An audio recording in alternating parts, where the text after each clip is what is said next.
মানুষটা আল্লাহরে কেমন ডরাইছে আর সেই ডরের ফলাফল কি হইছে, এইখানে 18, 19, 20, 25 বছরের যুবক যারা আমাদের সবক নেওয়া দরকার আছে না নাই?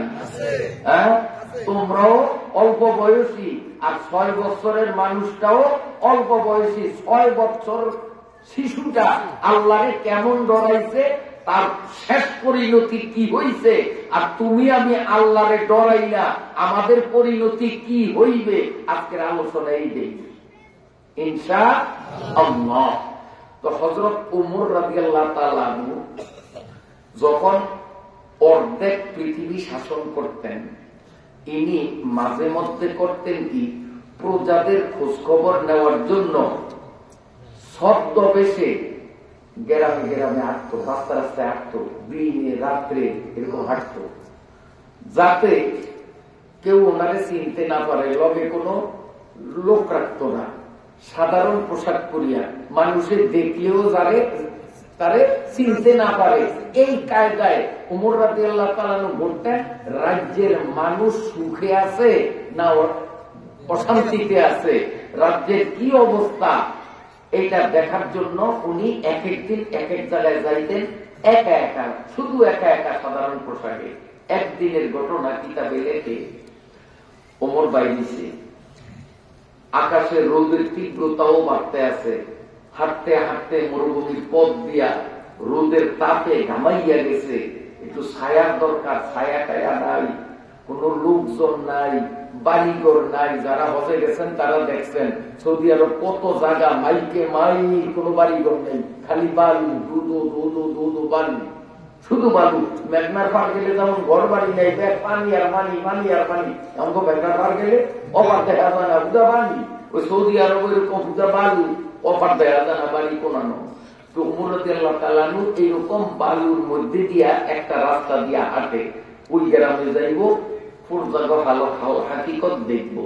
তো উনি দেখেন ওই যে দূরে একটা তেমাতা আছে, এই তেমাতায় মানুষ দাঁড়ানো।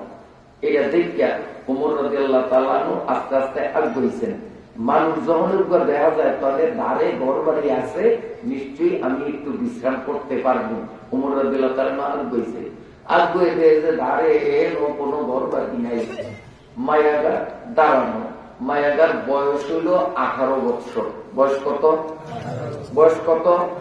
এই পর্দার মায়েরা, বোনেরা, বাবিরা, হ্যাঁ, আমার নাতিনেরা, আমার মাইয়ারা, যে যেই ক্লাসে যেই বয়সের আছো, কান খুলিয়া শোনো, তোমাদের জন্য শিকার মতো অনেক কথা আছে এখানে। মায়াগার বয়স কত? জোরে কোন কত? 18।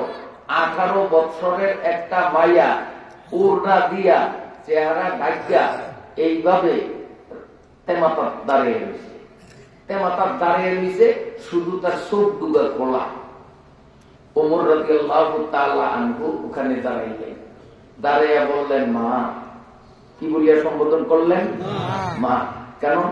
একটা অপরিচিত যুবতী মাইয়া, ওরে মা বললে শয়তান কুমন্ত্রণা দেওয়ার আর সুযোগ পাবে না। ওরে যদি আফা বাবি ডাকে, তাইলে কিন্তু শয়তানের কুমন্ত্রণা দেওয়ার সুযোগ পায় না পায়। এই জন্য দেখবেন ভোলা শহরে যে মাতারিরা এই সদাই করতে যায়, আসলে সদাই টদাই কিচ্ছু না। আমি নিজে পরীক্ষা করিয়া দেখছি, কিচ্ছু কিনে না। একে যান মার্কেট যায়, খলিমুল্টি মসজিদ মার্কেট যায়, তারপরে আরো বিভিন্ন মার্কেটে যায়, হুদা দোয়ানদারে করে বিরক্ত করে মাল নামায়, এইটা চায় ওইটা চায়, কিচ্ছু কিনে না। মানে একটু ফুর্তি করতে যায়, মাল কিনতে যায় না।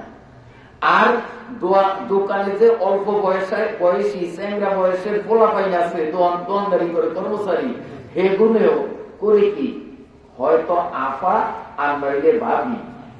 আফা আর ভাবি কয় কি আরে, যে আফা অথবা ভাবি কইলে একটু স্যান্ডানি করণ যাইব, মস্কারি করণ যাইব। অনেক পোলা পাইলে ওই সদাই দিতে গিয়ে আতুর টিপ দেয়, ভাবি এইটা এইটা সালে এটা ভালো 1 নম্বর মাল দিচ্ছি, আমরা আতুরটা টিপ দিয়া দেয় না, ওগুলা করবেন। এটি চৌকে দেখা জিনিস, চৌকে দেখা জিনিস কই, শোনা জিনিস কই না।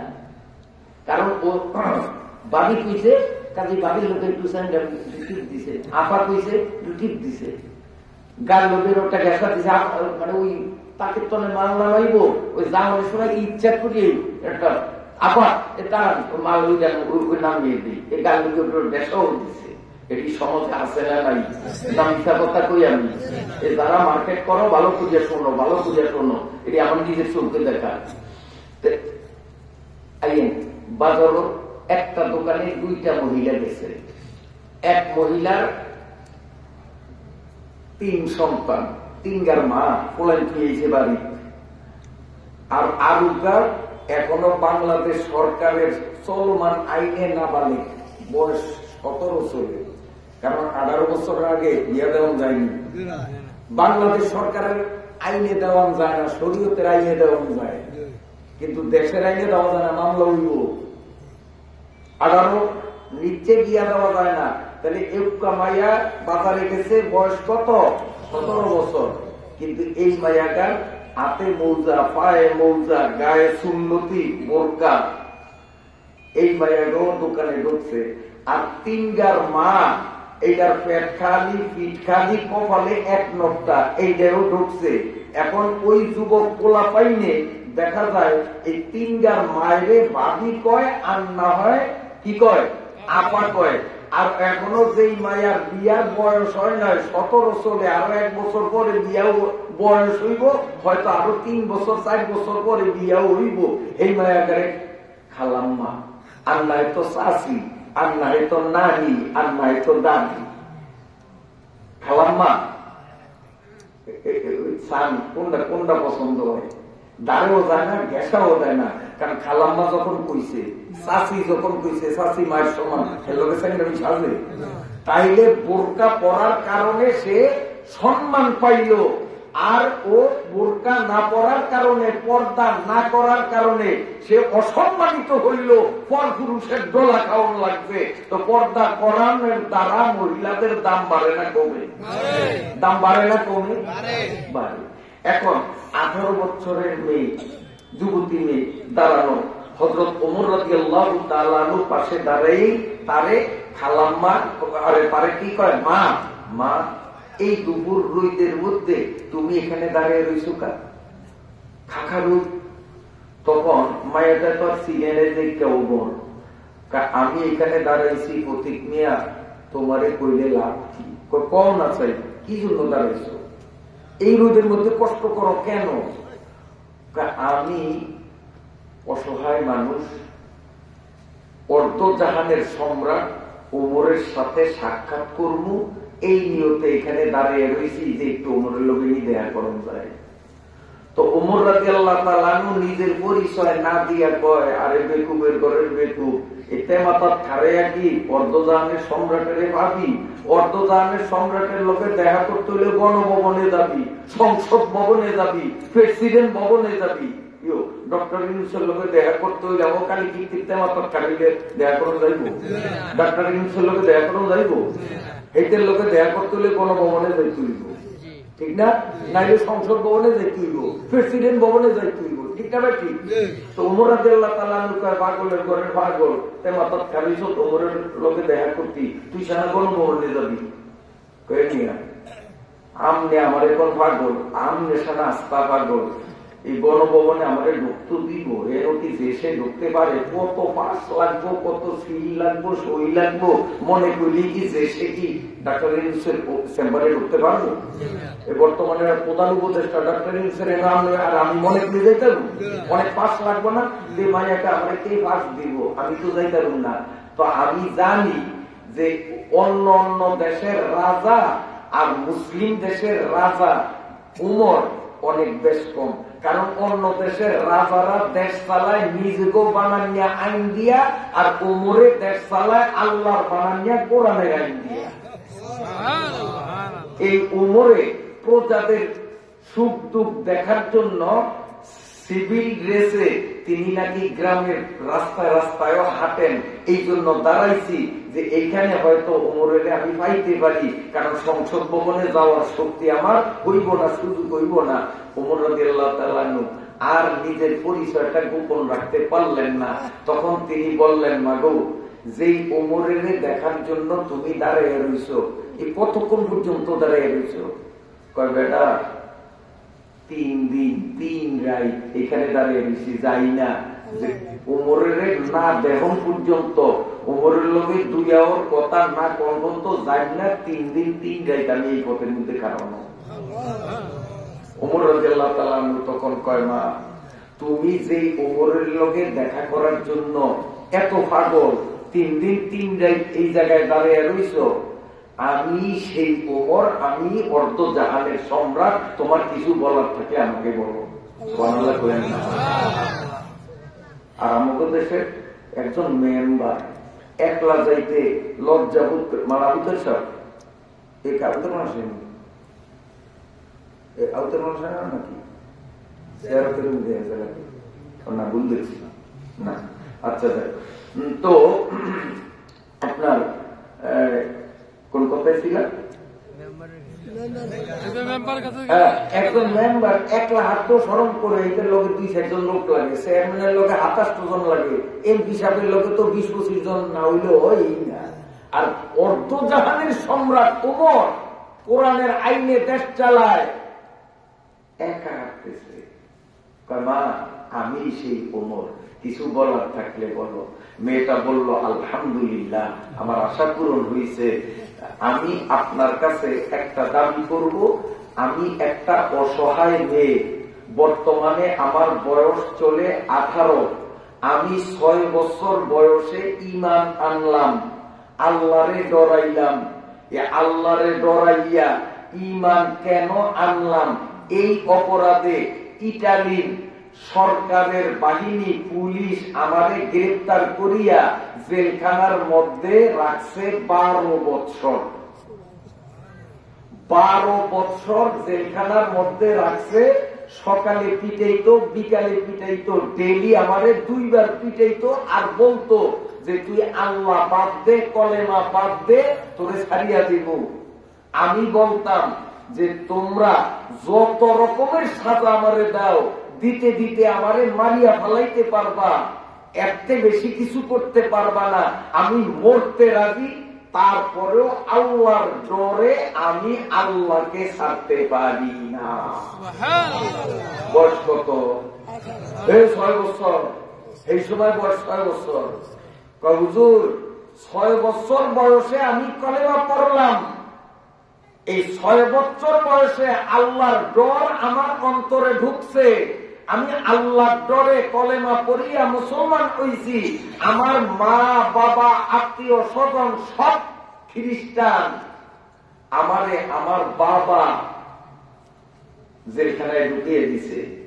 এই জেলখানায় সকালে পিটাইতো, বিকালে পিটাইতো, অজ্ঞান হইয়া যাইতাম, কিন্তু তারপরেও বলতাম আমার জীবন নিতে পারবা কিন্তু ঈমান নিতে পারবা না। আমি আল্লাহরে ডরাই, আল্লাহর ডরে আমি আল্লাহরে 1 সেকেন্ডের জন্য বলতে পারি না। 6 বছরিয়া ভাই কয় আল্লাহরে কেমন ডরেছে, 6 বছর বলেছে। আমি এই 3 দিন আগে জেলখানার থেকে মুক্তি পাইছি, আমারে ছাড়িয়ে দিছে। তো কলেমা পড়ছি তখন আমার বয়স 6 বছর, জেলখানায় ছিল কয় বছর? তো 6 আর 12 কত? 18টা। এখন আমার বয়স চলে 18 বছর। আমি অসহায়, আমার মা বাপ ভাই বোন থাকিয়াও নাই, কারণ সবাই আমার জানের শত্রু, আমারে আশ্রয় দেওয়ার মতো এই পৃথিবীতে কেউ নাই। আপনি ওমর অর্ধজাহানের সম্রাট, আপনার কাছে আমি আশ্রয় চাই, আমাকে একটু আশ্রয় দিতে হবে। কে আমারে আশ্রয় দিবে? হযরত ওমর রাদিয়াল্লাহু তাআলা আনহু সাথে সাথে জবাব দিলেন, মানে তুই আমার কাছে আশ্রয় চাইতেছ, আমি তোরে শুধু আশ্রয় দেব না, বরং আমি তোরে অধিকার ফিরাইয়া দেব। তুই আমার কাছে চাইছ আশ্রয়, আমি তোরে দিব অধিকার। মেয়েটা বলে, হুজুর আপনার কাছে আমার কি অধিকার, কি পাওনা আছি, আমার কি অধিকার আপনি দিবেন? আপনার সাথে আমার সম্পর্ক নাই, আপনার সাথে আমার পরিচয় নাই। আমি হলাম ইটালির নাগরিক, আর আত্মীয় আরবের নাগরিক, আরব দেশের বাদশা, অর্ধজাহানের সম্রাট, আপনার সাথে আমার রাষ্ট্রীয়ভাবেও সম্পর্ক নাই, আত্মীয়তারও কোনো সম্পর্ক নাই। আপনার কাছে আমি কি অধিকার পাবো আর আপনি আমার কোন অধিকার দিবেন? আমার তো মাথায় খেলে দেন।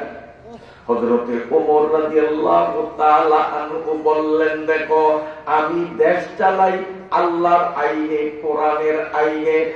আর কোরআনের আইনে বলা হয়েছে রাষ্ট্র যারা চালাইবে তাদের জন্য দায়িত্ব হলো প্রজাদের দুঃখে সুখে প্রজাদের পাশে থাকা।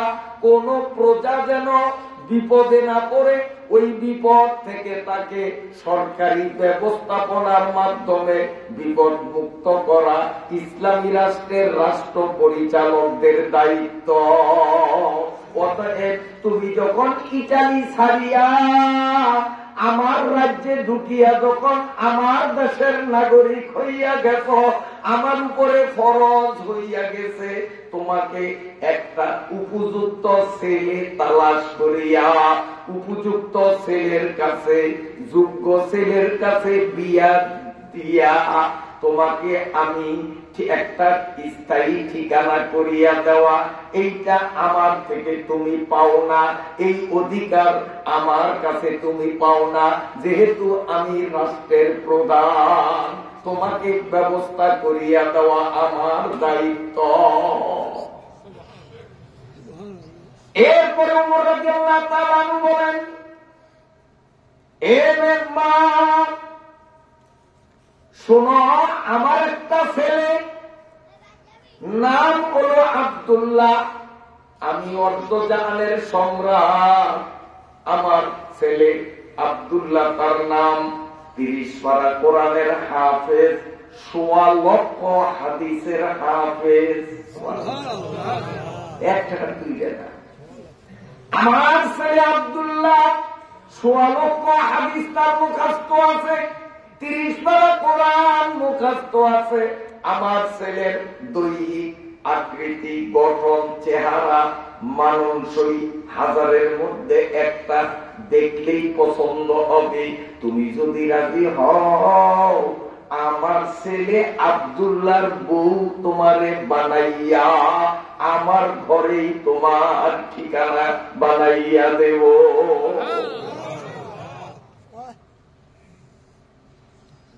আল্লাহ ওমর রাদিয়াল্লাহু তাআলা ভালো করে জানেন, এই মায়ারে যদি আমার পুত্রের জন্য বউ বানিয়ে আনি তো কোন বিয়াই বাড়ি থেকে খাট পালং কিচ্ছু পাবো না। কেউ পাইব? যৌতুকের আশা করছে?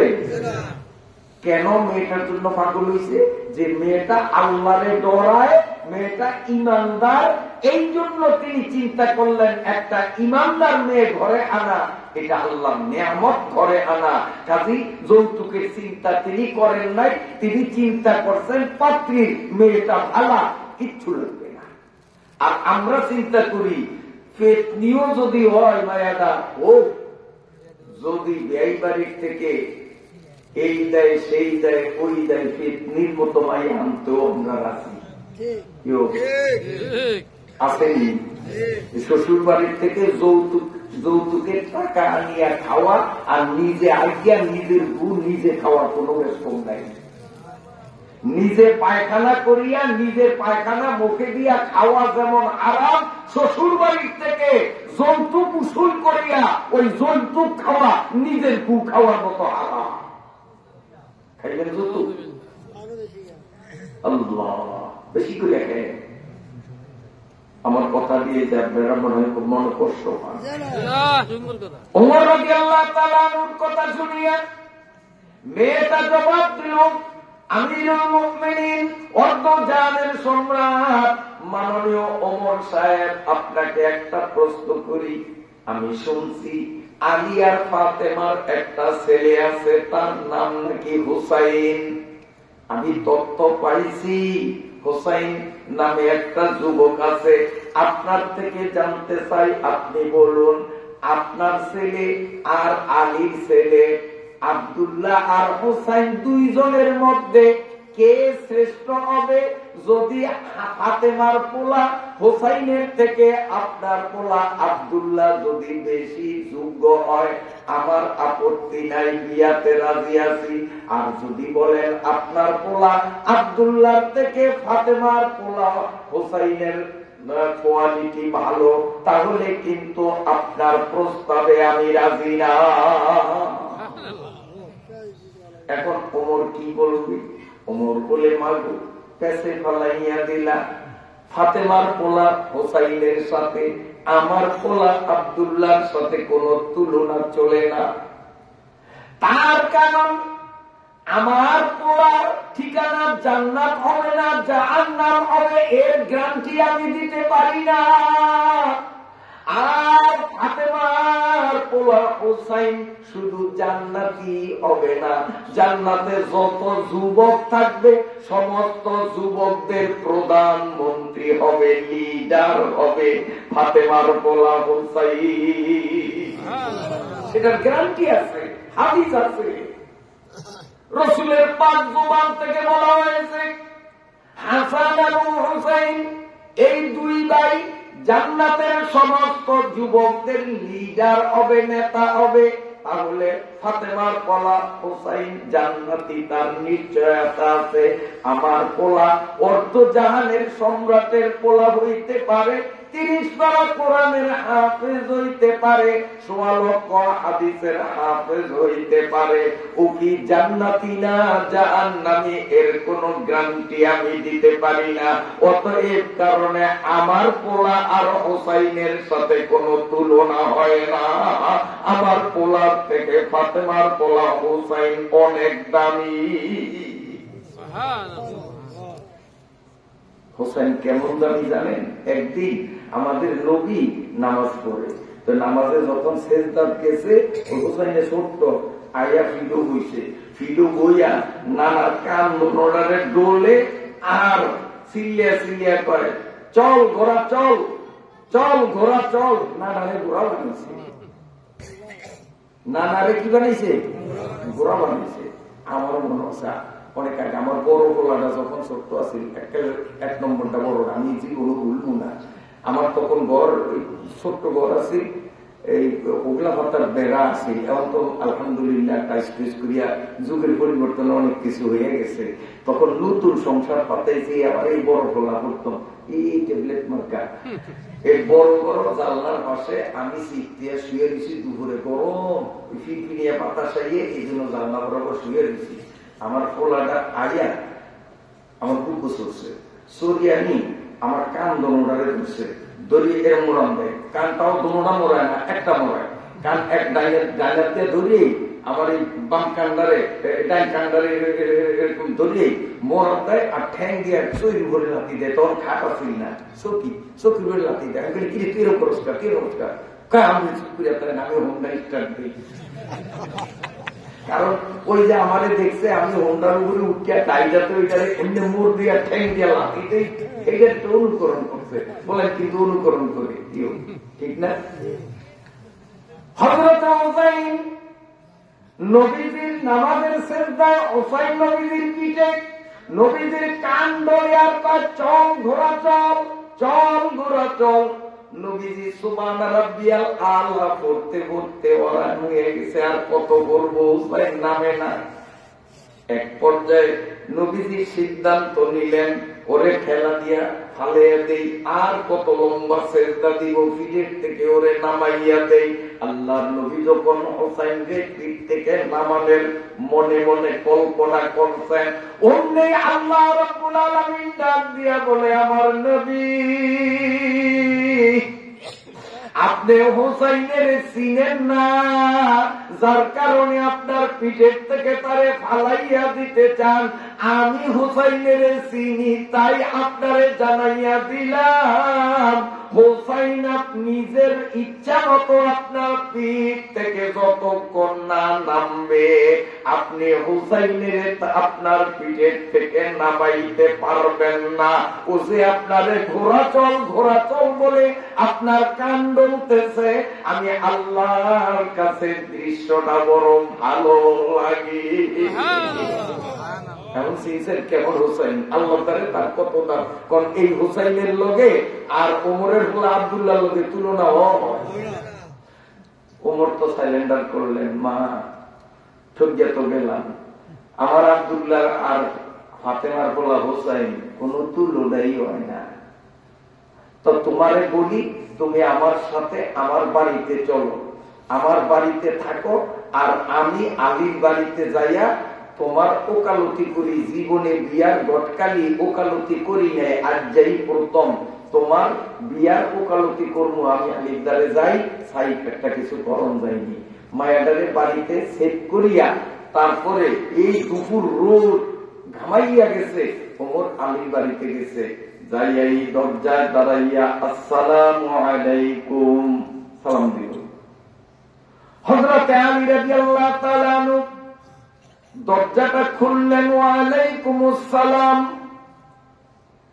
কেন আসলেন এত দুপুরে? এই গরমের রোদের মধ্যে আপনি কষ্ট করে আমার বাড়ি কেন আসলেন? হযরতে ওমর কোন জবাব দিলেন না। তিনি কোরআন শরীফের 30 নম্বর পারার একটা আয়াত শুনাইয়া দিলেন, ওয়া আম্মাস সাইলা ফালা তানহার, ওয়া আম্মাস সাইলা ফালা তানহার। আপনারা বুঝেন না, হুজুররা বুঝছে। আয়াতের অর্থ হলো ফকির বেটার সাথে খারাপ ব্যবহার করিও না। হযরতে আলী আয়াতের অর্থ বুঝতো কি বুঝতো না? কথা কন, কারণ এটার তো আরবি দিয়ে কথা কিন্তু ভাষাই আরবি। হযরতে আলী রাদিয়াল্লাহু তাআলা আনহু বলেন, অর্ধ জানের সম্রাট ওমর, আপনি হইলেন দেশের রাজা, পৃথিবীর অর্ধেকটা শাসন করেন, এত বড় রাজা, এত বড় বাদশাহ, এত বড় প্রেসিডেন্ট, আপনি ফকিরের আয়াত কেন বললেন? আপনি তো ফকির না, আপনি তো ভিক্ষার ঝুলি নিয়ে আসলেন না। ওয়া আম্মাস সাইলা ফালা তানহার, এই আয়াত তো বলবে ফকিরে, আপনি ফকিরের আয়াতটা কেন বললেন? প্রশ্ন ঠিক আছে নি? প্রশ্ন ঠিক আছে নি? হযরতে ওমর বলেন, আমি বুঝিয়া শুনিয়েই পড়ছি, আমি ফকির হইয়া আসছি, আমি তোমার পোলা হোসাইনের ভিক্ষা চাই। কি ব্যাপার? ইটালির একটা মেয়ে 6 বছর বয়সে আল্লাহর ভয়ে কলেমা লা ইলাহা ইল্লাল্লাহ মুহাম্মাদুর রাসূলুল্লাহ 6 বছর বয়সে এই কলেমা পড়িয়া খ্রিস্টান ধর্ম ছাড়িয়া ইসলাম কবুল করার কারণে ইটালির সরকার তারে 12 বছর জেলখানায় সাজা দিয়েছে। কেবলমাত্র 3 দিন আগে সে মুক্তি পাইয়া পালাইয়া আমাদের দেশের মধ্যে ঢুকে গেছে। এই মেয়েটা আল্লাহরে খুব ভয় করে, খুব ভয় করে, দিনদার মেয়ে, পরেশগার মেয়ে।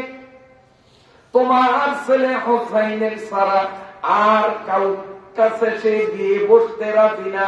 আমার পোলা আব্দুল্লাহর বিষয়ে প্রস্তাব দিয়েছি, রাজি হয় না। মেয়েটা বলছে জীবনে বিয়ে করলে হোসাইনের করব, হোসাইন ছাড়া দুনিয়ার কোন পুরুষের কাছে আমি বিয়ে বলবো না। অতএব তোমার পোলাটারে ভিক্ষা চাই, যার কারণে ও আম্মাস সাইলা ফালা তানহার ফকিরের আয়াত পড়লাম।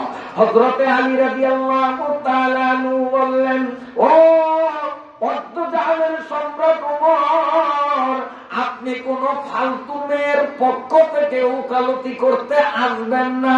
পরিমণির মতো নোংরা মেয়েদের, এই অসভ্য মেয়েদের পক্ষ থেকে ওকালতি করতে আসবেন না। আপনি যখন একটা মেয়ের বিয়ের ওকালতিতে আসছেন, নিশ্চয়ই মেয়েটা দিনদার, পরেশগার, আল্লাহরে ডরায়। আমার শতভাগ বিশ্বাস, অতএব আমার কোনো আপত্তি নাই, আমি 100% বিয়েতে রাজি। ওই মেয়ের সাথেই আমার ছেলে হোসাইনের বিয়ে হবে। হযরতে আলীও জানেন এই মেয়েটার মা বাবা থাকিয়াও নাই, কারণ তাদের বাড়ি হলো ইটালি, জাতে হলো খ্রিস্টান। এই মায়ারে বিয়া করাইয়া হুসাইনের ঘরে যদি আনি, শ্বশুর বাড়ির থেকে হুসাইন কোন যৌতুক পাইবে না। তারপরেও মেয়েটার আনার জন্য আলী পাগল, ওমর পাগল, একমাত্র দিনদারি দেখার কারণে। আর বর্তমানে মুসলমানরা ছেলে পক্ষ মেয়ে দিনদার কিনা, আল্লাহরে ডরায় কিনা সেদিক চায় না, আবার মেয়ে পক্ষ ছেলেটা দিনদার কিনা আল্লাহরে ডরায় কিনা সেদিক চায় না। ছেলে পক্ষ চায় মেয়েটা সুন্দরী কিনা, যৌতুক কি পরিমাণ ওর বাবা দিতে পারবে। আর মেয়ে পক্ষ চায় ছেলেটা কর্মঠ কিনা, আমার মায়ারে ঠিক মতো খাওয়া ভরা দিতে পারবে কিনা। কথা সত্য না মিথ্যা?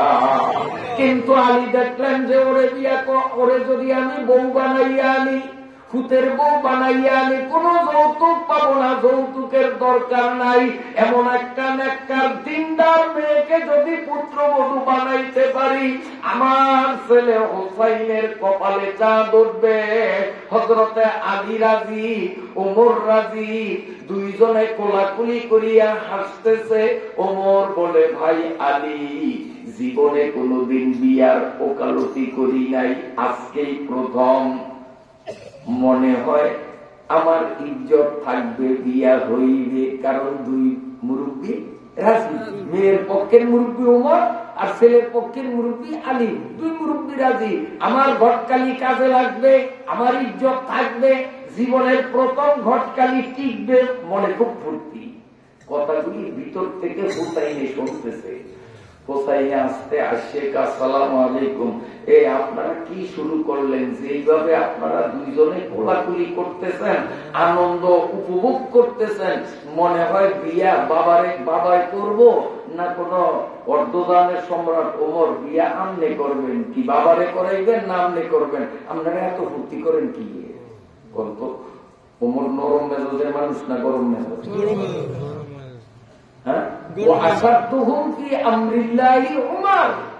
নবীজির ১৬ লক্ষ সাহাবীর মধ্যে মেজাজ গরম ছিল একা ওমরের, এত গরম আর কেউ ছিল না। আর মেজাজ একবারে ভিজা বিলাই মতো নরম ছিল একা আবু বকরের মতো ঠান্ডা মেজাজের কোন সাহাবী ছিল না। ওমরের তো মেজাজে আগুন লাগছে। হ্যাঁ, তুই ছোট্ট মানুষ, আমি তোর মুরব্বী না? এই তোর বাপ তোর মুরব্বী না? কষ্ট হয় আপনাকে? আমি তোর মুরব্বী না? তোর বাপ তোর মুরব্বী না? কি কষ্ট এই সমস্ত আজেবাজে কথা? আমরা দুই মুরব্বীর সিদ্ধান্ত নিয়ে নিছি, তোর বিয়ে ওই মেয়ের সাথেই হবে। হোসাইন কয়, শোনেন, আপনিও আমার মুরব্বী, আমি মানি, বাবাও আমার মুরব্বী, স্বীকার করি, আপনাদের মুরব্বী হিসাবে সম্মান করব, কিন্তু আমি আপনাদেরকে মানব না। আমার আরেকজন মুরব্বী আছে, আপনাদের থেকেও বড় মুরব্বী, আমি সেই মুরব্বীরে মানব, আমি আপনাদের ইজ্জত করব, কিন্তু আপনাদের আমি মানব না। কত সেই মুরব্বী কে? আলীর থেকেও বড়, আমি উমরের থেকেও বড় মুরব্বীরা কে? তখন হোসাইন কয়, আমি গেল কয়েকদিন আগে একটা স্বপ্ন দেখছি। স্বপ্নে দেখি নানার লগে দেখা করতে গেছি, উড়ানো দাঁড়াইয়া বললাম দিলাম, নানা ভাই আমি হোসাইন আইছি, দরজাটা একটু খোলেন। নানায় ভিতর থেকে আমারে কয়, নানা ভাই একটু দেরি কর, দুয়ার খুলতে দেরি আছে, দাঁড়ায় অপেক্ষা কর, আমি এখন জান্নাতের মধ্যে একটু শান্তিতে আছি, আমারে জান্নাতের শান্তি ভোগ করতে দে, ডিস্টার্ব করিস না, দুয়ার এখন খোলা যাইব না, আমি এখন জান্নাতের মধ্যে আছি, কাজে দুয়ার খুলতে পারবো না, আমি জান্নাতের নিয়ামত ভোগ করতে আছি, ডিস্টার্ব করিস না, দাঁড়ায় থাক। আমি স্বপ্নে যখন দেখলাম তখন চিন্তা করলাম যে না আবার দুনিয়ার থেকেই বেহেশত ভোগ করে, তো বেহেশতের কি নিয়ামত ভোগ করে আমি একটু চাবো, আমার মধ্যে একটা কৌতূহল সৃষ্টি হলো। তা আমি যাইয়া ওই জানলার এন্ডে একটু বেড়া ফাঁক আছে, এই ফাঁক দিয়ে আমি চোখ মারলাম, চোখ মারিয়া ছায়া দেহি সিরা ওগুলার মধ্যে হ্যাঁ নানি এইভাবে আসামিরা বইছে, আর নানির দুইটা রানের উপরে মাথাটা দিয়া সিরা ওগুলা শুয়া রয়েছে, আর নানি তার দুই হাতের আঙ্গুল দিয়া নানার চুলগুলি টানতে আছে, মাথার চুল টানে খেদমত করে। তখন আমি ওই স্বপ্নের মধ্যে ডাক দিলাম, নানা ভাই ঘরের নাই বেড়া, উঠবে নাই চাল, সিরা ওগলা নানির রানের উপরে হইলেই কি জান্নাত পাওয়া যায়? বলাইলেন কথা একটা হাসা কথাই আমি কইয়া দিছি যে আমাদের ঘরে নাই বেড়া, উঠবে নাই চাল, শুইছেন সিরা ওগলায়, আর তাও বুড়ি নানির রানের উপরে, এইটাই কি জান্নাত? আমি যখন এই কথা কইলাম তখন আমার নানা আমাদের জবাব দিলেন, নাতিরে তুই বুঝবি না ছোট্ট মানুষ, তোর নানির মতো এই স্বভাবের বউ এই পৃথিবীতে যে পায় সেজন্য এই দুনিয়াতে থাকিয়াই জান্নাত পাইছে। আর আমাদের সমাজে বর্তমানে আল্লাহ মাফ করুক অধিকাংশ বউগুলি এই স্বভাবের, এই বউগুলি যে স্বামী পাইছে সে যেন বউ পায় নয়, আস্থা যেন একটা জাহান্নাম পাইছে।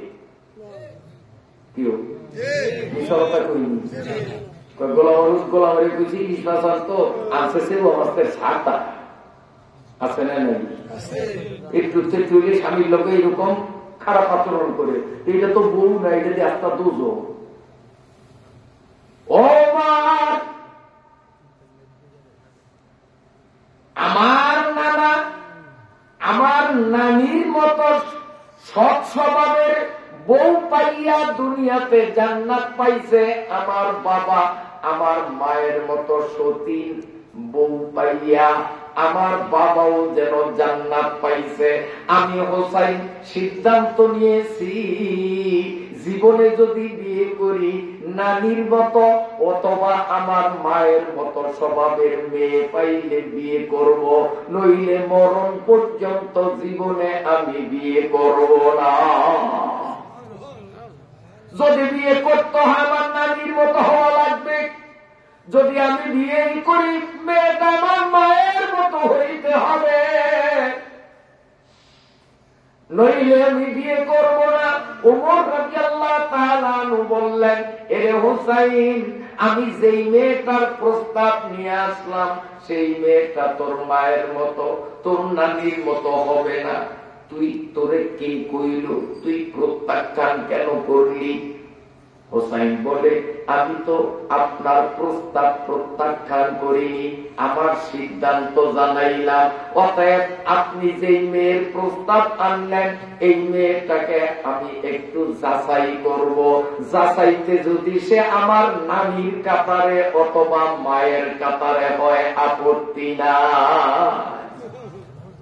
আমি তো না কইলাম, আমার সিদ্ধান্ত শুনাইছি। তাহলে চল, মেয়েটাকে কেমনে যাচাই করবি?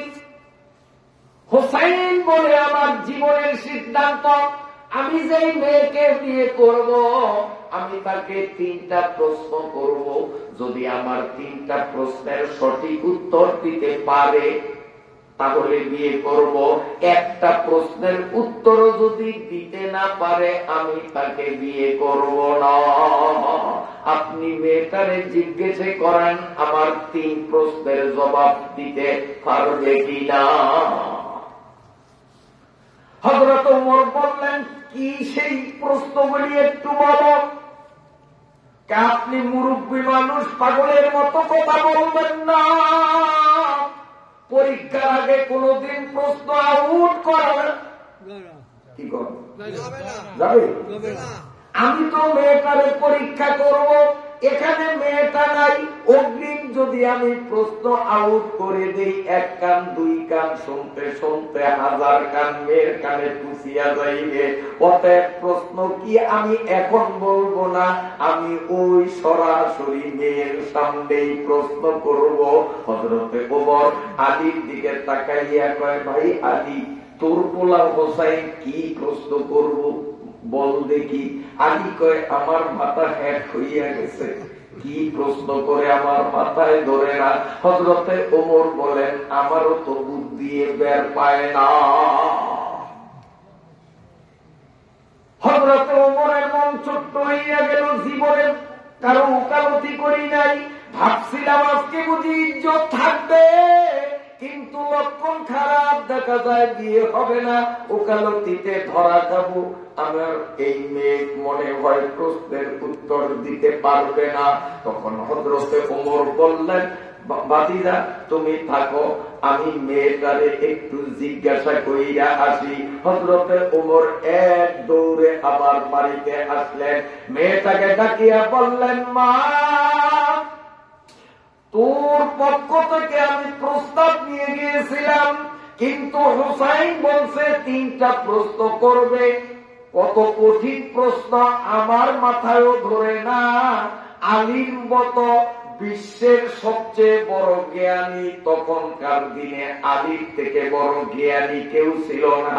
এটা হাদিস দ্বারা প্রমাণ। আনা মাদিনাতুল ইলমি ওয়া আলিয়ুন বাবুহা। এই হাদিস দ্বারা বোঝা যায় ওই জমানায় পৃথিবীতে আলীর থেকে বড় জ্ঞানী দ্বিতীয় কেউ ছিল না। সেই আলীর মাথায়ও ধরে না কি প্রশ্ন, অর্ধজাহানের সম্রাট ওমরের মাথায়ও ধরে না কি প্রশ্ন। তাহলে প্রশ্ন কত বড় কঠিন, তুমি কি এই কঠিন 3 প্রশ্নের উত্তর দিতে পারবা?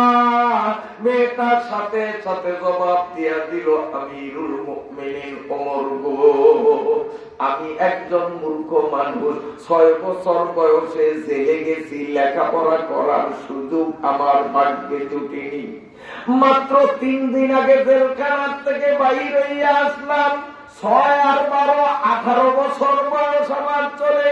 আমি তার একটা প্রশ্ন উত্তর দিতে পারবো না, সেই শক্তি আমার নাই, কারণ আমি একজন অশিক্ষিতা মেয়ে।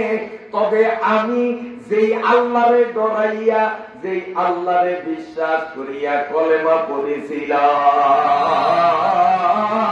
ইলাহা ইল্লাল্লাহু মুহাম্মাদুর রাসূলুল্লাহ, আমি যেই আল্লাহরে ভক্তি করিয়া ডরাইয়া বিশ্বাস করিয়া কলেমা পড়ছি, আমার আল্লাহ কিন্তু আমারে দেখে। নাহনু আকরাবু ইলাইহি মিন হাবলিল ওয়ারিদ, আমার আল্লাহ আমার শাহরুখের থেকেও কাছে আছে। আমি অশিক্ষিত, 3 প্রশ্নের জবাব দেওয়ার শক্তি না থাকলেও আমার আল্লাহর শক্তি আছে। আমার আল্লাহ আমার মতো মূর্খ মেয়ের জবান দিয়া হোসাইনের কঠিন প্রশ্নের জবাব বাহির করার মতো শক্তি আল্লাহ।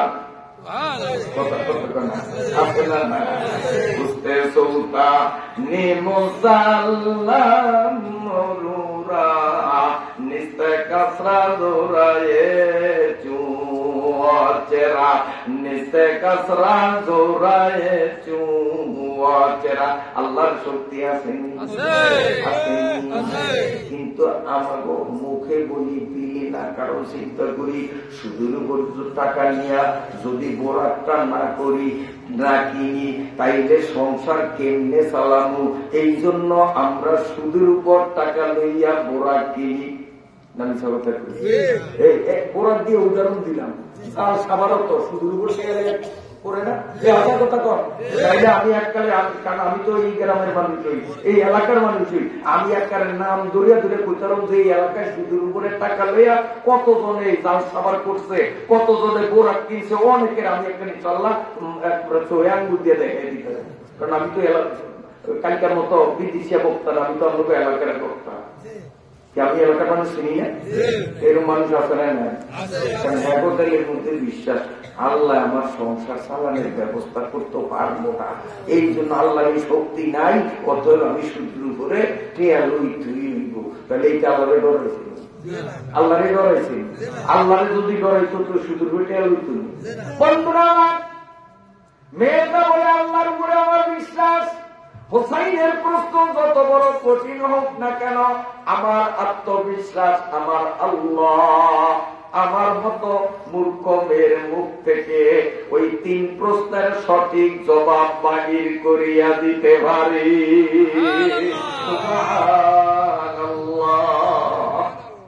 হযরত ওমর কয় ঠিক আছে আমি জানি, আবার চাই। ওমর রাদিয়াল্লাহু তাআলা থেকে অর্ধ জাহানের সম্রাট একটা মায়ার জন্য কয়বার এই দুপুরিয়ার রোদের মধ্যে আহারে মরুভূমি গরমের মধ্যে দিয়া দৌড়াদৌড়ি করে, আর আঙ্গদেশের এমপি মন্ত্রীকে বাদ দিলাম, মেম্বার সাহেবের বাড়িতে যদি যাই সকালবেলা 2.5 ঘন্টা বাইরে উড়ানে দাঁড়ায় থাকা লাগে। মেম্বার সাহেব 11টার আগে ঘুমোতে ওঠে না। ভোটের আগে আল্লাহ রে জৈনপুরে হিসাবের তো না, আমরা বড় হিসাব হয়ে যাই। উজু গোসল ছাড়াও যদি হইয়া তাই পাও যদি লোক বড় ওঠায় বেড়ে ঘুমোতে উঠিয়া দেখবেন আল্লাহর মেহেরবানি আল্লাহর কুদরতে পাও পরিষ্কার। মানে মেম্বাররা চেয়ারম্যানরা আমগো পায়ের দুলি বরকত নিতে নিতে পাও পরিষ্কার হয়ে যায়। কিন্তু বোর্ডে যখন পাস করে তখন 2.5 ঘন্টা উড়ানে খাড়িয়া থাকলো, এরপরে আরো 2 ঘন্টা আগে 2 ঘন্টা পর তারা ঘুমোতে উঠত না। আর অর্ধজাহানের সম্রাট কোরআনের আইনে রাষ্ট্র চালায় যারা, তাদের স্বভাব কেমন? ওমর এই মেয়েটার জন্য আবার যাইতেছে আলীর বাড়িতে যাইয়া হোসাইন রে কয়, হোসাইন সামনে আয়, 3 তারিখ করার জন্য আসি। হোসাইন কি 3 তারিখ? এখন পর্যন্ত আমি তারে প্রশ্ন করলাম না। 3 তারিখ ঠিক করছেন, বিয়ের 3 তারিখ কি বাবারে করাইবেন নামলে করবেন? হোসাইন কম না, তার কারণ খাজুর কাদা ওইটা জন্মের তো কিন্তু সোয়ালিয়া হবে।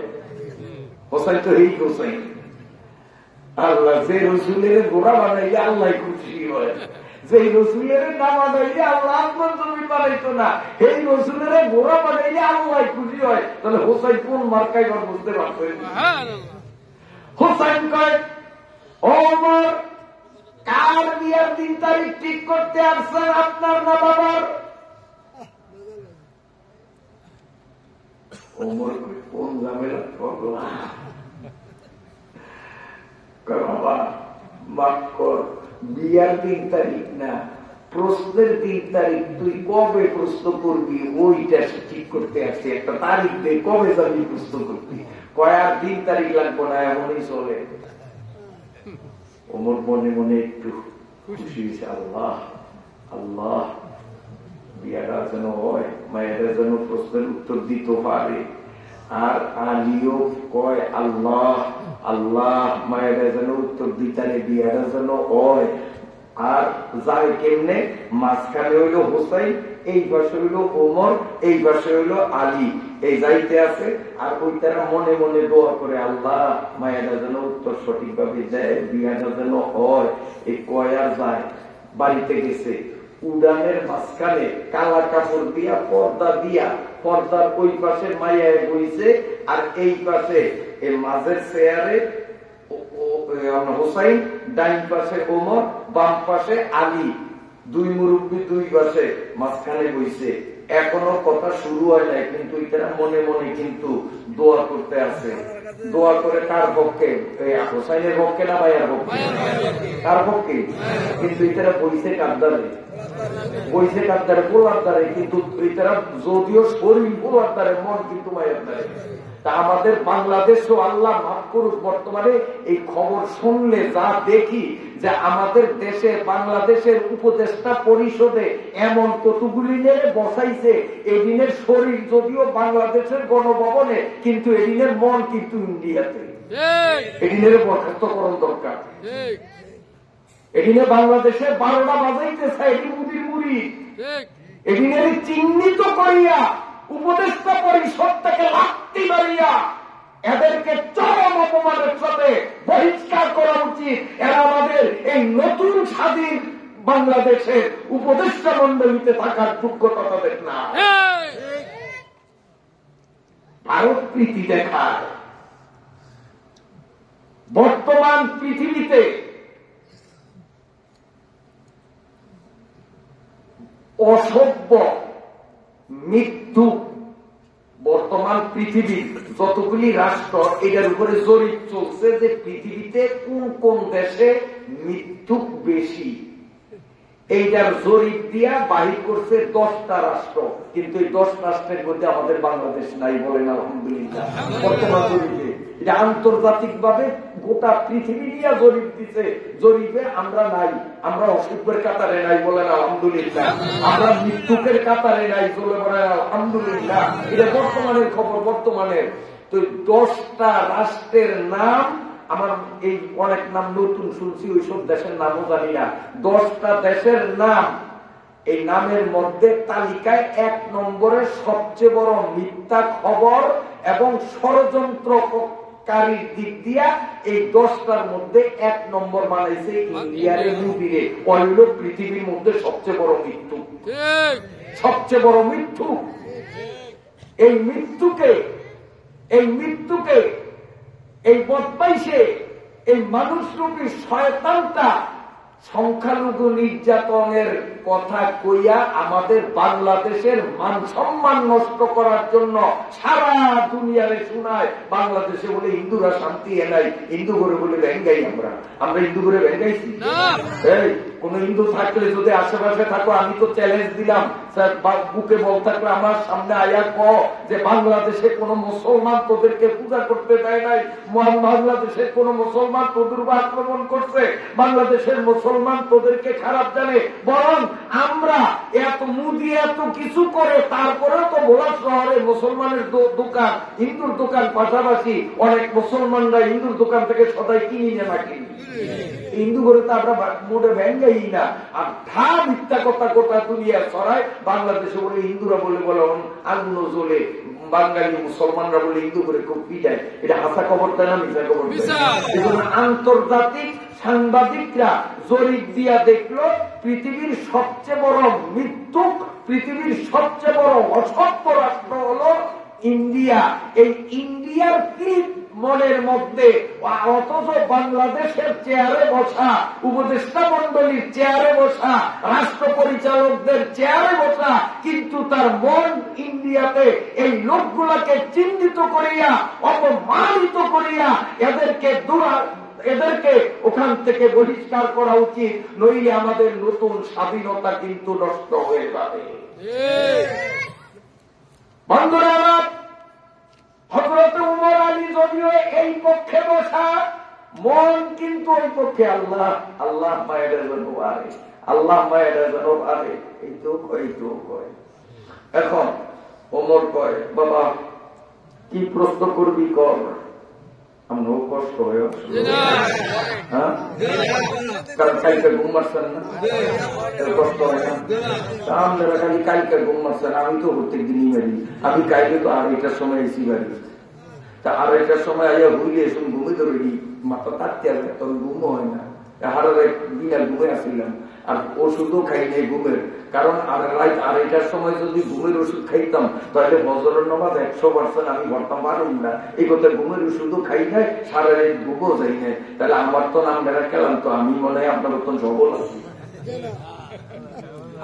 কইতাম কষ্ট হয়নি আপনার, কষ্ট হইলে করি না, আসল মজা সামনে কমো। বন্ধুরা খুব খেয়ালে শুনেন, হুসাইন 1 নম্বর প্রশ্ন করে, হে ইটালির বোন, বেশি না মাত্র 3টা প্রশ্ন তোরে করব। 1 নম্বর প্রশ্ন হলো, আমি কেমন মায়ের পোলা, আমার মাটা কেমন, এই ব্যাপারে তোমার কোন জানাশোনা আছে কিনা? প্রশ্ন বুঝবেননি? হোসাইন বলে, ইটালির বোন, কারণ ওরা তো বিয়ে করবো, কাজে ওরা তো বোনই করতে হইব, ও ইটালির বোন। এই মাঝখানে একটা মশলা না কইয়া পারি না, ওই যে কালা কাপড়ের পর্দা কইছিলাম মনে আছে? পর্দাটা দিছে কি আগে?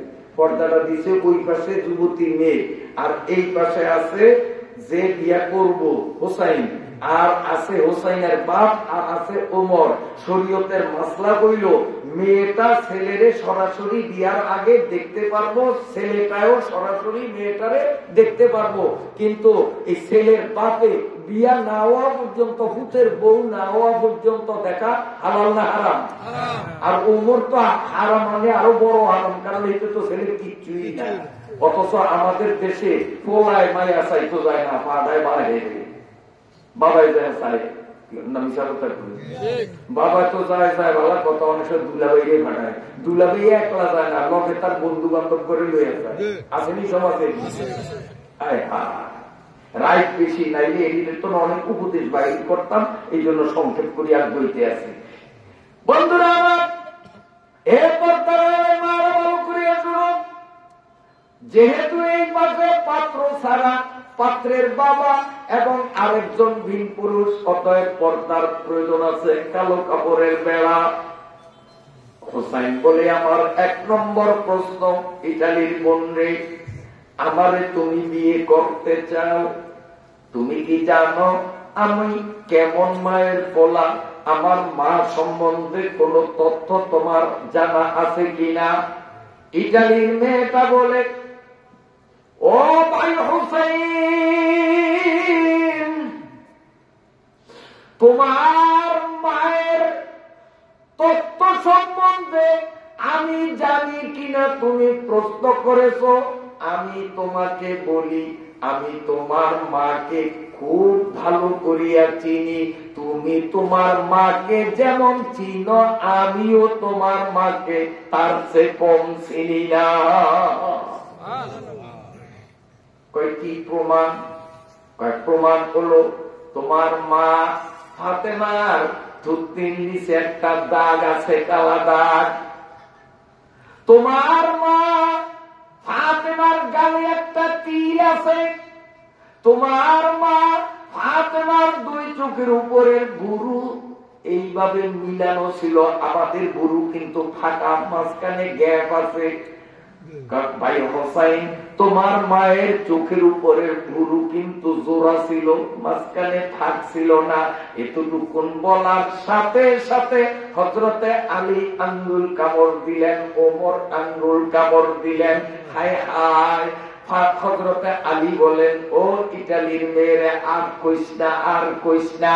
এখানে শুধু আমি, ফাতেমার স্বামী আর ফাতেমার পোলা হোসাইনই না, এখানে একটা ভিন পুরুষ আছে, উমর ভিন পুরুষ। কাজী ভিন পুরুষের সামনে আমার স্ত্রীর দৈহিক অবস্থাগুলি আর বলিস না, যা বলছস অনেক বেশি হইয়া গেছে। কারণ নিজের বউয়ের গোপন অবস্থা, তার শরীরের অবকাঠামো বন্ধু বান্ধবের কাছে প্রকাশ করা যায় না। ভিন পুরুষের কাছ থেকে মহিলাদের শরীর যেমন গোপন রাখা ফরজ, মহিলাদের শরীরের অবকাঠামো কেমন এই কথাগুলিও গোপন রাখা ফরজ। অথচ যুবকরা বন্ধুর কাছে গিয়া বলে, নতুন বিয়ে করছে, বন্ধুর কাছে গিয়ে বলে, তোর ভাবির হাতটা এমন, তোর ভাবির গাওটা এমন। এরকম কয় না, না কয়? হারাম হারাম হারাম হারাম হারাম। এই জন্য আলী আঙ্গুল কামড় দিয়া কয়, আশ্চর্য ব্যাপার, ওই ইটালির মেয়ে যা কইছো আর কইও না। যেহেতু একটা ভিন পুরুষ ওমর আছে, শুধু যদি হোসাইন আর আমি থাকতাম তুমি বললে কোনো অসুবিধা ছিল না। যেহেতু হোসাইনের মা আমার হলো বউ, কোনো ঝামেলা ছিল না। এখানে একটা ভিন পুরুষ আমার স্ত্রীর দৈহিক অবকাঠামো শুনবে, শরীয়তে এটা জায়েজ না। হযরতে ওমর আঙ্গুল কামড় দিয়ে আশ্চর্য ব্যাপার, এই ফাতেমা তো এমন ফাতেমা, যেই ফাতেমা নাবালেগ থাকতেই নিজের নিজে পর্দায় রাখতেন। জীবনে কোনদিন দুনিয়ার মানুষ বলতে পারবে না ফাতেমার চেহারা কেমন। হাদিসের কিতাবের মধ্যে দেখা যায়, হযরতে ফাতেমা, পর্দার মায়েরা কান খুলিয়ে শুনো, হযরতে ফাতেমা ভীষণ জ্বর, জ্বরে তার শরীর যেন পুড়িয়া যাবে। গভীর রাতে দুই চোখের পানি ছাড়িয়া কান্দে আর স্বামীরে বলে, ও প্রাণের স্বামী গো, মনে হয় আমি বাঁচব না, হাসান হোসাইন একটু আমার কোলে আনিয়া দেন। হযরত আলী হাসান হোসাইনকে কোলে আনিয়া দিলেন। এক রানের উপরে হাসান আর এক রানের উপরে হোসাইন। বসার পরে মা দুই পোলারে জড়াইয়া কান্দে আর বলে, বাবা, মনে হয় জীবনে আর মায়ের কোল তোদের কপালে মায়ের দেখ, আমি বইয়া যাব। হযরত আলী মাথায় হাত বুলাইয়া বলে, ফাতেমা, এত মন খারাপ কেন করো? এর চেয়ে মারাত্মক রোগী মানুষ যত সুস্থ হয় আল্লাহর রহমতে সুস্থ হইবা, মন খারাপ করিও না। হযরতে ফাতেমা বলেন, স্বামী গো, আমি আপনাকে ওসিয়ত করে যাই, আজকে রাত্রে যদি আমি মরে যাই আমার সাথে ওয়াদা দিতে হবে, হাসান হোসাইন আর আপনি কেবল তিনজনে মিলিয়া রাতে অন্ধকারে গোপনে গোপনে জানাজা দিয়া আমারে কবরে দাফন করার পরে কবরটা মাটির সাথে প্লেন করিয়া দিবেন। আমার কবরটা যে লম্বা কতটুকু দুনিয়ার কেউ যেন টের না পায়, কবরটা মিশাইয়া দিবেন। হযরতে আলী দুই চোখের পানি ছাড়িয়া কয়, ফাতেমা, তুমি জান্নাতি দুই যুবকের মা, বিশ্ব নবীর কলিজার টুকরা, শেরে খোদা আলীর স্ত্রী, তোমার চোরের মতো রাত্রে গোপনে কেন জানাজা দেব? আগামী দিন তোমার জানাজায় ১.৫ লক্ষ সাহাবীরা জানাজায় শরীক হবে, ঐতিহাসিক জানাজা দিয়া দাফন করব। হযরতে ফাতেমা কয়, ও প্রাণের স্বামী, আমি ফাতেমা নাবালেগ থাকতেই নিজেরে এইভাবে পর্দায় রাখছি। আমি সুন্দর না কালা, আমি মোটা না চিকন, আমি লম্বা না বাটিয়া, আমার মা বাবা আর আমার স্বামী আমার সন্তান ছাড়া পৃথিবীর কেউ জানে না। আমি নিজেরে এইভাবে পর্দায় রাখছি। যদি দিনের বেলায় জানাজা দেন, মুসল্লিরা খাপের দিকে তাকাইয়া আমার লাশটা দেখলে অন্তত অনুমান করতে পারবে আমি ফাতেমা মোটা ছিলাম না চিকন ছিলাম, লম্বা ছিলাম না খাটো ছিলাম। আমার কবরটা যদি অন্যান্য কবরের মতো একটু উঁচা করেন, মানুষ কবর জিয়ারত করিতে আসিলে আমি ফাতেমা কতখানি লম্বা ছিলাম কবর দেখিয়া অনুমান করবে। আমার কাছে শরম লাগে, এটাও তো পর্দার খেলাফ হয়ে যায়। আমার কবর দেখিয়া আমার শরীরের অনুমান বিন পুরুষে করবে, এটা আমি মানিয়া নিতে পারি না। অতএব আমার কবরটা প্লেন করিয়া দিবেন। এই ফাতেমা, যার দৈহিক গঠন তার সন্তান স্বামী আর বাবা ছাড়া পৃথিবীর কেউ জানে না, ইটালির খ্রিস্টান ফ্যামিলিতে জন্ম, ইটালির নৌ মুসলিম মেয়ে কি করিয়া হুবহু বলিয়া দিল। থুতনির নিচে একটা দাগ, কপালে একটা তিল, আর তার চোখের পুরুগুলো জোড়া লাগানো। আশ্চর্যের বিষয় কিনা, হযরতে হোসেন আশ্চর্য, আলী আশ্চর্য, ওমরও তো আশ্চর্য। ব্যাপার কি, ব্যাপার কি, কেমনি কইল, কেমনি কইল? হযরতে হোসেন সাথে সাথে প্রশ্ন করলেন, ওই ইটালির বোন, আমার মায়ের মতো পর্দা নিশীন মেয়ে পৃথিবীতে দ্বিতীয় কাউকে খুঁজে পাওয়া যাবে না। আমার মায়ের ব্যাপারে তুমি যেই তথ্য দিয়েছ সব সঠিক দিয়েছ। ইটালির মেয়েটা বলে আমি মাত্র 3টা তথ্য দিলাম। তোমার মায়ের চুল থেকে পা পর্যন্ত সারা শরীরের তথ্য আমি ক্লিয়ার সঠিক দিতে পারবো। সবাই বলি সুবহানাল্লাহ। ওমর আশ্চর্য, হোসাইন আশ্চর্য, আলীও আশ্চর্য। কিমনে পারলো, কেমনে পারলো, কি ব্যাপার? হুসেন জিজ্ঞাসা করে, ব্যাপার কি, তুমি কেমনে জানলা? ইটালির মেয়েটা দুই চোখ থেকে টপ করিয়া পানি ছাড়িয়ে দিল, কান্না বিজড়িত কণ্ঠে বলে, ভাই হুসাইন, 6 বছর বয়সে আল্লাহরে ডরাইয়া ঈমান আনার অপরাধে যখন জেলখানায় ছিলাম, আমার পুলিশরা সকালে এক দফা বিকালে এক দফা মারত। আহা, আমারে কত নির্যাতন করত আর ঈমান ছাড়ার জন্য প্রেসার দিত, কিন্তু আমি মাইর খাইয়া অজ্ঞান হইয়া যাইতাম আর মনে মনে আল্লাহরে বলতাম, মাবুদ গো, তোমার ডরাইয়া কলেমা পড়ার কারণে আমি এত অসহায়, আমার একটু সান্ত্বনা দেওয়ার মতো কেউ বুঝি তুলিয়া না। আমি মনে মনে যখন আল্লাহর কাছে দোয়া করছি,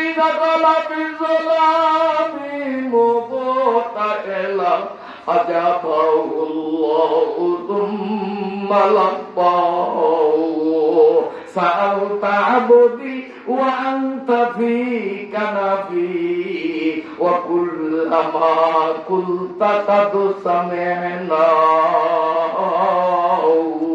আল্লাহর বান্দা আল্লাহর বান্দি যদি অন্তর থেকে আল্লাহরে আল্লাহ বলিয়া একবার ডাক দেয়, আমার আল্লাহ 70 বার জবাব দিয়া বলে, বন্দা বোলাও কা, বন্দা বোলাও কা, বন্দা বোলাও কা।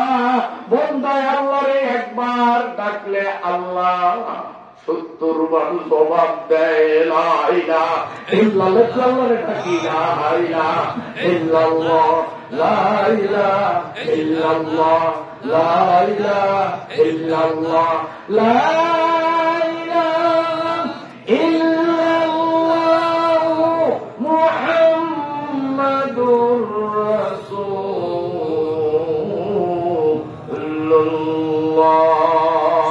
ওই মেয়েটা বলে, ওসান ভাইরি, আমি মাইর খাইয়া অতিষ্ঠ হইয়া মনে মনে বলতাম, আল্লাহ,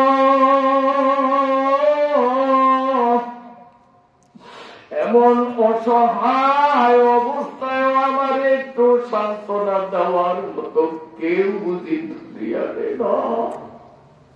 আপনারা জানেন, অল্প কয়েকদিন আগের কথা, এই যে নতুন স্বাধীনতা পাওয়ার আগের কথা, আমাদের এই দেশের এক শ্রেণীর নিরপরাধ নিদোষী ভালো ভালো আলেম ওলামাদেরকে কত পীর আউলিয়া বুজুর্গ মুফাসসিরে কোরআন বক্তা হুজুরদেরকে গ্রেফতার করিয়া জেলখানায় নিয়া,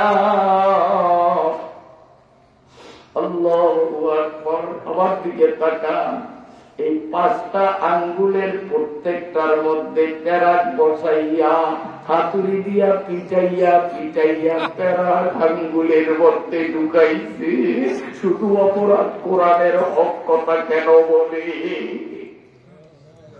কোরআনের কথা জুবান খুলিয়া বলার মতো ক্ষমতা আলেমদের দিয়ে বরাদ দেয় নাই।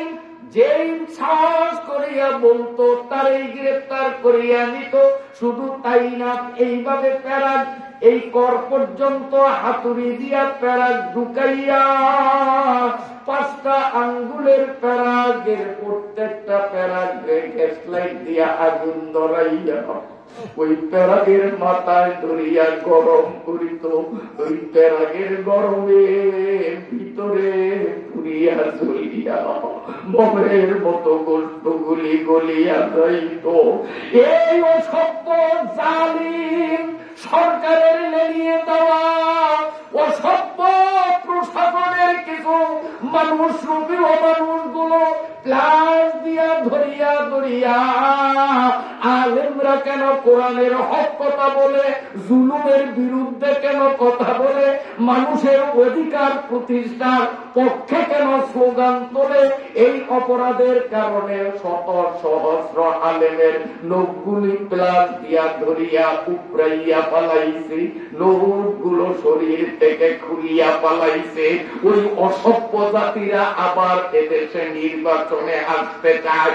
এই দেশের মানুষের মধ্যে যদি মানবতা বোধ থাকে, ওদের যে তালাক দিয়েছি, আমি ইনশাআল্লাহ মন থেকে বলি কিয়ামত পর্যন্ত ওই স্বৈরাচারের দল বাংলাদেশের রাজনীতিতে আমরা আসতে দেব না। ওরা বিশ্ব বিখ্যাত স্বৈরাচার, মানুষ রূপীয় মানুষ। আবার নির্বাচন আসবে, ওরা এই দেশের মানুষ ঘুমাইবে নাকি সরিষার তৈরি দিয়া। ইটালির মেয়েটা বলে, ও হোসেন ভাই, আমি এইভাবে দোয়া করতে করতে একদিন একটু তন্দ্রায় জিমাইয়া গেলাম, দুই চোখ ঘুমে ভারাক্রান্ত হয়ে গেল। অমনি দেখলাম একটা মহিলা আমার সামনে আসলো, যার সারা শরীর থেকে চকচক করিয়া আলো সরাইতেছে। আমি ভাবছিলাম জান্নাতি কোন হুর বা পরি হবে, নইলে এত সুন্দর মানুষ কেমনে হয়, মানুষ এত সুন্দর কেমনে হয়। আমি ভাবছিলাম জান্নাতি হুর হবে। আমি জিজ্ঞাসা করলাম, বোন কে আপনি, আপনি কি জান্নাত থেকে এসেছেন? জবাবে আমারে বলল, না রে না, তুই যে মন থেকে আল্লাহর কাছে দোয়া করছ, তোরে সান্ত্বনা দেওয়ার মতো বলে কেউ নাই। আমার আল্লাহ আমার উপরে ওয়াদা করেছে, ফাতেমা মদিনার কবরে এখন আর থাকিস না, মদিনার কবর থেকে উঠিয়া ইটালির জেলখানায় যাইয়া আমার বান্দিটারে একটু সান্ত্বনা দে। তোর মা আমাকে ওই স্বপ্নের ঘরে সান্ত্বনা দিছে, আমি তোর মায়ের সারা শরীরের দিকে তাকাইছি, মনে হয় যেন এখনো তোর মায়ের ছবিটা আমার সামনে ভাসে।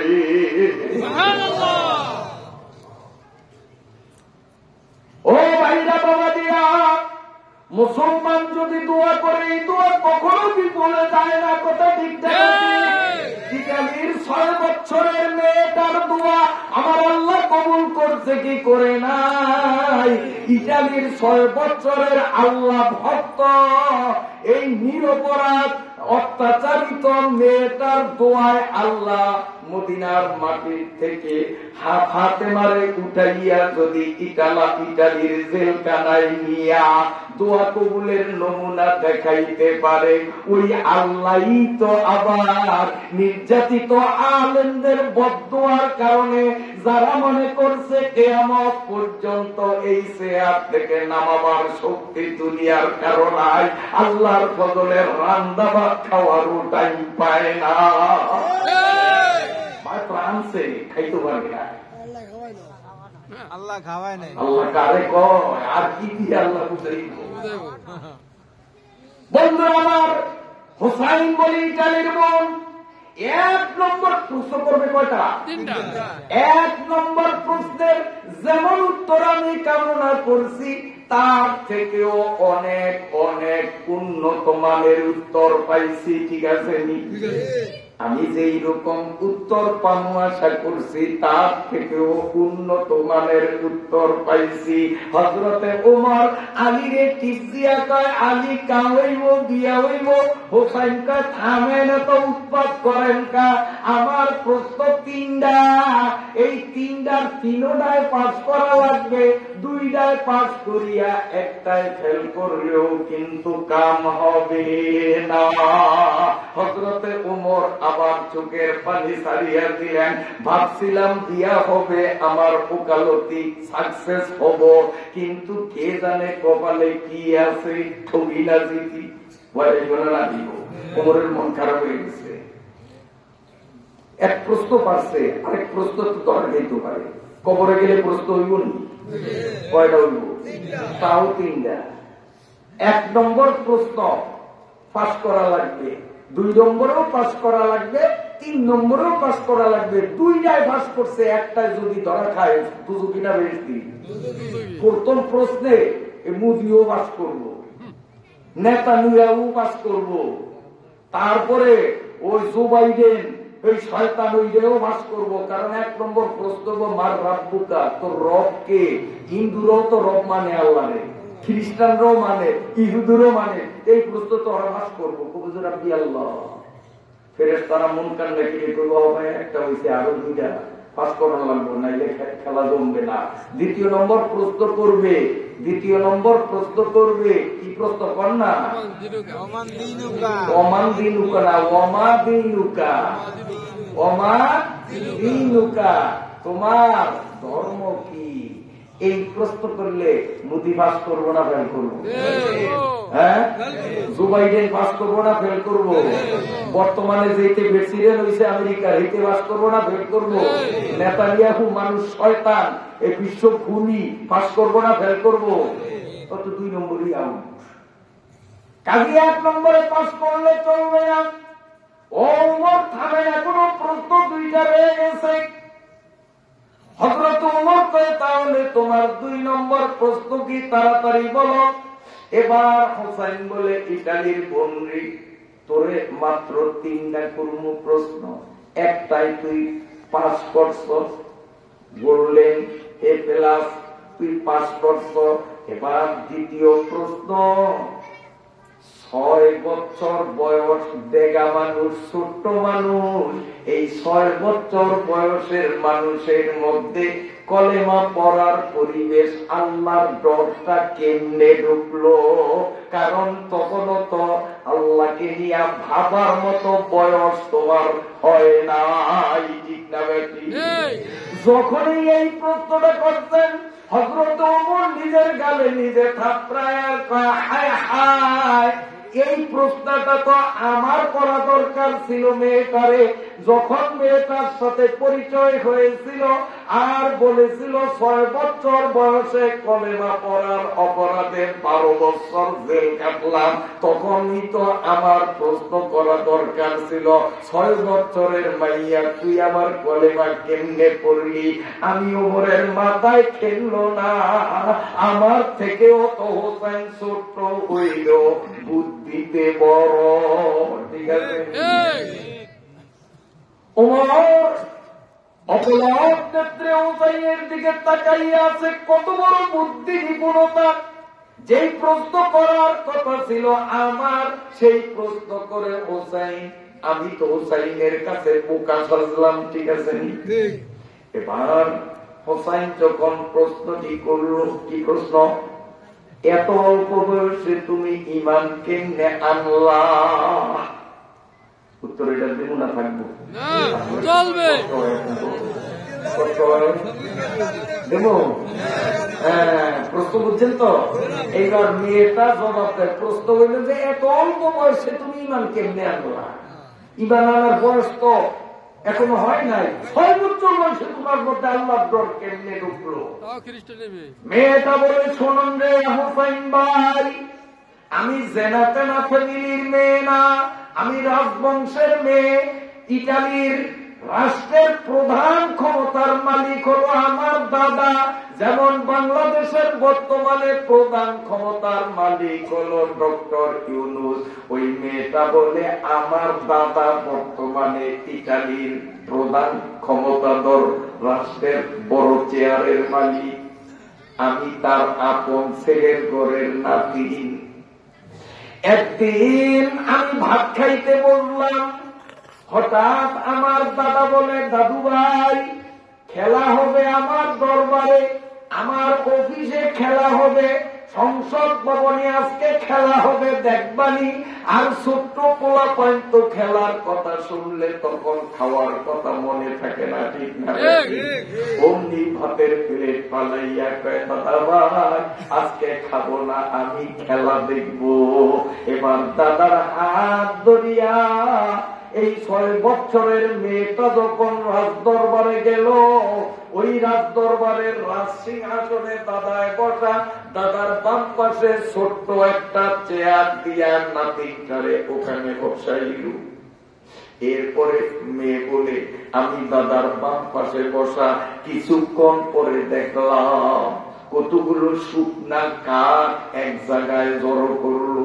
সংসদ ভবনের সামনে মাঠের মধ্যে কতগুলো শুকনা কাঠ রাখিয়া ওই কাঠের মধ্যে কেরোসিন তেল ঢালিয়া আগুন ধরাইয়া দিল। ধাউ ধাউ করিয়া কাঠ চুম্বি লেলিহান আগুন গুলো যখন জ্বলতে আরম্ভ করলো, হঠাৎ দেখলাম একটা যুবক রে 2 হাতে লোহার কোড়া আর 2 পায়ের মধ্যে লোহার বেড়ি পরাইয়া, চোখ 2টারে কাপড় দিয়া বান্ধিয়া ওইখানে নিয়ে গেল, আগুনের কাছে নিয়ে গেল। আমি বললাম, দাদা ভাই তুমি না বললা খেলা দেখাইবা, কই খেলার তো কোনো আয়োজন দেখি না। আমার দাদা বলে, ও দাদু ভাই আজকের খেলা কোনো ক্রিকেট খেলা না, আজকের খেলা কোনো ফুটবল খেলা না, আজকের খেলা হলো মুসলমান মারার খেলা। বলে বলেন নাউযুবিল্লাহ। আজকে হলো মুসলমান মারার খেলা। ওই যে দেখতেছ হাতে হাত করি, পায়ে বেড়ি, চোখে কালা কাপড়, এইটা একটা মুসলমান, এইটা একটা মুসলমান। আমি বললাম, দাদা আপনি কি কোন এইটা একটা মুসলমান? আমি তো দেখি আস্থা একটা মানুষ। কয় না না, এটারে মানুষ বলা যায় না, এইটা মুসলমান। কি বুঝলেন? ইহুদি খ্রিস্টান আর মুদির বাহিনীরা মুসলমানদেরকে মানুষ মনে করে না, ওরা আমাদেরকে মানুষ মনে করে না। যদি মানুষ হয়ে যদি মনে করত, তাহলে ফিলিস্তিনে এইভাবে নিষ্পাপ শিশুগুলোকে হত্যা করত না, নিরপরাধ অবলা দুর্বল নারীদেরকে এইভাবে তারা হত্যা করত না, বৃদ্ধ বুড়া মানুষগুলাকে নির্বিচারে বোমা মারিয়া এইভাবে হত্যা করতে পারত না, যদি না তারা আমাদেরকে মানুষ মনে করত। কথা কিন্তু আফসোসের বিষয়, তারপরেও মুসলমানের ঘরে জন্ম নিয়া আল্লাহ মাফ করুক এক শ্রেণীর মানুষ তাদেরই দালালি করে, এরা আসলে মুসলমান না, এরা দেখতে মুসলমান দেখা গেলেও ও কর্মগুণে কিন্তু মুনাফিক। বন্ধুরা আমার, মেয়েটা বলে, দাদা এটি মানুষ। কয় না ওরে মানুষ বলা যাবে না, মুসলমান। কর অপরাধ কি? কি অপরাধ করছে? সে কি খুন করছে? কয় খুন করে নাই। সে কি দর্শন করছে? কয় না দর্শন করে নাই। তো কোন অপরাধে তারে এই আগুনে পোড়াইবেন? অপরাধ একটা, সে কেন এক আল্লাহকে বিশ্বাস করিয়া এক আল্লাহর হুকুমের দাওয়াত সমাজে কেন দেয়? আল্লাহর বাণী প্রচার করা অপরাধ, আল্লাহর বাণী প্রচার করা অপরাধ হলো বেঈমানদের দৃষ্টিতে। কি বলেন, ঠিক না? এই বেঈমানের স্বাস্থ্য ভাই, খালতো ভাই, এই বেঈমানদের দোসর, বেঈমানদের সামসা মুসলমানদের মধ্যেও যারা, তারাও আল্লাহর কোরআনের বয়ান জানা করে তাদের জেলখানায় নিয়ে এইভাবে সাজা দিয়ে দেয়। আসলে এগুলো ওই নাফরমানের সামসা, এটি মুসলমান দেখেও আসলে মুনাফিক। আমার ভাইরা বাবাদিরা, ওই মেয়েটা বলে, হোসেন ভাই আমার দাদা আমাকে বলল কলেমার দাওয়াত কেন দেয়, এক আল্লাহর হুকুম মানার দাওয়াত কেন দেয়, ওয়াজ কেন করে? এইটাই অপরাধ করে এই মাত্র আগুনের মধ্যে ফালাইয়া পোড়াইব। তবে ও যদি একবার বলে যে আমি আর ইসলামের পক্ষে স্লোগান দেব না, তাহলে ওরে আগুনে পোড়াইব না, মুক্ত করে দিব, হাত করা পা করা খুলে দিব, ওরে যাবিন না, বেকসুর খালাস করব। একবার যদি বলে আমি কলেমার দাওয়াত দেব না, তখন বলে, এ হোসেন ভাই আমি আর চেয়ারে বসে থাকতে পারি নাই, আমি একটা লাফ দিয়া চেয়ারের থেকে নামিয়া এক দৌড়ে ওই লোকটার কাছে যাইয়া আমি কানে কানে বললাম, আসামি ভাই রে, ও আসামি ভাই, ওই যে আগুন জ্বলে দেখো, এই আগুনে এখন তোমারে পোড়া দিবে। তুমি যদি একবার বলো আল্লাহ মানি না, ইসলামের পক্ষে আমি থাকবো না, ইসলামের বিপক্ষে আমি অবস্থান করলাম, আল্লাহর আইন বাদ দিয়া মানব রচিত আইন আমি গ্রহণ করলাম, একবার যদি তুমি বলো আমার দাদা তোমারে খালাস করে দিবে, ভাই জান বাঁচানো ফরজ, তুমি একটু একবার বলো। তখন ওই যুবকটা আমারে বলে, বন্দি তুই বলো আমারে মারবে, এই ভয় দেখা, আমি তোরে বলি মুসলমান কোনদিন মরে না, বাঁচলে গাজী মরলে শহীদ, মুসলমান কোনদিন মরে না। আমি কলেমার দাওয়াত দেই, আল্লাহর আইনের সপক্ষে সংগ্রাম করি, এই অপরাধের কারণে দুনিয়ার মানুষ দেখবে আমি আগুনের মধ্যে জ্বলিয়া পুড়িয়া মরছি, আসলে আমার আল্লাহ আমার রূহটাকে জান্নাতের মধ্যে নিয়া পাখির পেটের মধ্যে ঢুকাইয়া জান্নাতের বাগানে ঘুরাইবে, মানুষ দেখবে আমি আগুনে জ্বলি, বাস্তবে আমি জান্নাতে উড়িয়া উড়িয়া জান্নাতের ফল খাও। যখন এই যুবকটার মুখ থেকে, ও হোসেন ভাই, আমি 6 বছরের মেয়েটার কথাটি শুনলাম, আমার মনে মানে না, প্রাণে সয় না,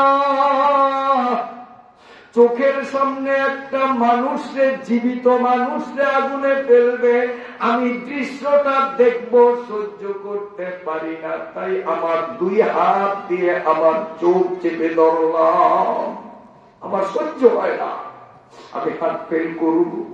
হোসেন ভাই, আমি যখন 2 চোখ আমার 2 হাতের আঙ্গুল দিয়ে চেপে ধরলাম, আঙ্গুলের ফাঁক দিয়া দেখলাম আমার দাদার জালিম পুলিশগুলো ওই মানুষটারে ধরিয়া যখন আগুনের কাছে নিল, ঠেলা দিয়ে আগুনের মধ্যে ফালাইবে, এই সময় দেখলাম প্রত্যেকে যেন সতেজ সবুজ একটা পাখি আসলো, এইরকম পাখি জীবনে দেখি নাই, অত্যন্ত সুন্দর একটা পাখি আসলো, আর এই লোকটার আগুনে পড়ার আগেই তার শরীর থেকে রুহটা বাহির হইয়া ওই পাখিটার পেটের ভিতরে ঢুকিয়া উড়াল দিয়া আমার দৃষ্টির আড়ালে গেল। মানুষগুলো, পুলিশগুলো শুধু মরা দেহটারে আগুনে পালাইছে। তখনই আমার বিশ্বাস হয়ে গেছে ইসলাম সত্য, আল্লাহ সত্য, আর মুসলমান কোনদিন মরে না। তাই আমি এক দৌড়ে বাড়িতে গেলাম, বাড়িতে গিয়া মায়ের ডাক দিয়া বললাম, মা আমি দেখছি দাদা কিন্তু দেখে নাই, কারণ চোখ থাকিতে অন্ধ, যদি হয় কপালটা মন্দ। দাদার কপাল মন্দ, বুড়া মুরব্বী হইয়াও আল্লাহর কুদরত দেখে নাই, আমার কপাল ভালো, 6 বছরের শিশু হইয়াও আল্লাহর কুদরত দেখেছি। সম্পূর্ণ ঘটনা শুনাইয়া এইবার মায়ের কানের সাথে মেয়েটা মুখ লাগাইয়া বলে, মা আমি তো নিজে ইসলামের সত্যতা স্বীকার করিয়া কলেমা পড়লাম, মা তোমারও অনুরোধ জানাই আমার সাথে সাথে তুমিও কলেমা পড়লা, ইলাহা ইল্লাল্লাহু মুহাম্মাদুর রাসূলুল্লাহ।